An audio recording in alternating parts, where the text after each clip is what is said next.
Now, breaking news, a guilty verdict in a cruel case of child abuse. Less than 1 hour ago, a jury convicted this man of beating and biting his girlfriend's then 3-year-old daughter.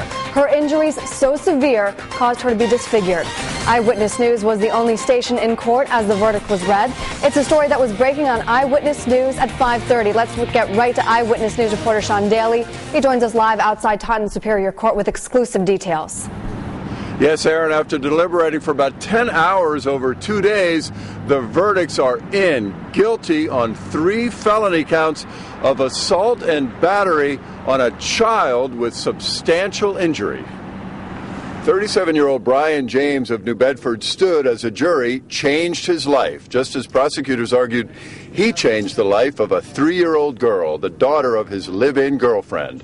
In what doctors called one of the worst cases of child abuse they've ever seen, a jury convicted Bryan James of beating and biting the little girl back in early 2007. The girl's lip was mutilated and permanently disfigured, and both of her ears were misshapen by repeated blows from a belt. So there's several messages, that just because a child is very young doesn't mean it can't be brought to justice, and that acts like this will be seen for what they are, which is barbaric. Savage behavior. Savage behavior. Rage that turned into savage behavior. Children are something that need to be loved, not beaten.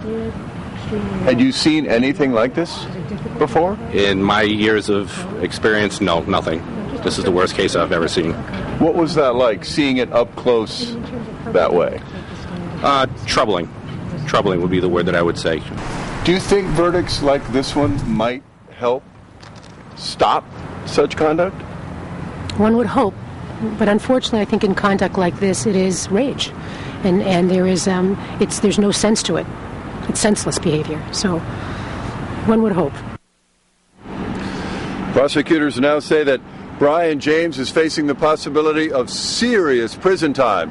The mother of the little girl, who's now 6, also is in trouble. She goes on trial in March.